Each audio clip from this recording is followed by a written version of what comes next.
awa nzambe azotalisa le vrai jeune oyo asepelaka nango bien kokila bilei ya solo mpe kobondela oyo ye nzambe aosepela nango. eza loba filme natalaki te na bakino mosala kobondia na bango ake na ngomba bandi komibwaka na nzete nzambe so osali te nazo komibamba na mabele auta nzete amibwaki amati amibwaki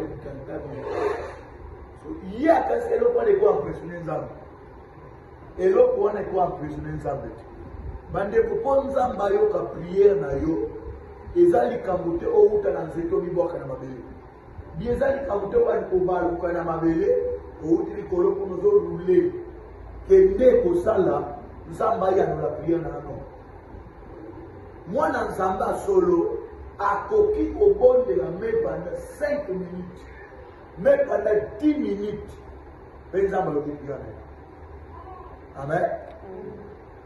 Priere oyo abengi priere eza ndenge biso tokanisela yango te.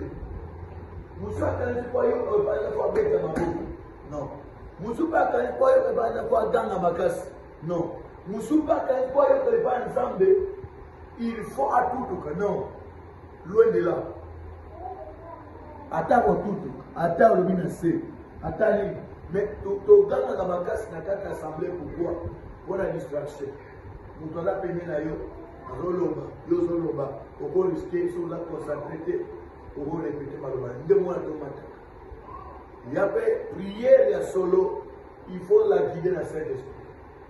Saint-Esprit amemi yo oganga okoganga sokomema priere na ndenge na yo te yanga na monde aka na seno ya bapriere mosusu biso tosala yango obandi na se mais aussi na boya kuseni famille yo bali kokanga aussi na boya famille yo bali ko adorer aussi boya famille yo obandi ko sauter parce que si tu veux prier la Bible dit que les vrais adorateurs adoreront le Père en esprit et en vérité.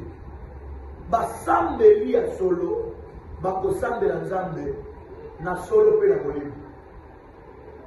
So mutusa tulaika ke so papa ndeni mtakosambela na molimo. Parce que nzamba za esprit. Alingi bato basambela basambela na esprit. Jamais yo za Chanel wa Chanel boy. Jamais ko communiquer na mutu za esprit. Est-ce que vous m'avez compris? Amen. Est-ce que mutu za esprit? Bande ko batala ba film ba Nigérien. Au monde esprit mutu akufa. Elo le mutu abomo. Et mutu abomo mo ayo ka. Exact. Mais yazo gaza mutu ano ka yete ka boy yazo lokate. Pourquoi? Parce qu'il y a un esprit. Yo zana nzo. Mais nzambe pe aza esprit. Nzambe aza esprit. So quand tu viens prier et que tu es déconcentré, mais tu pries,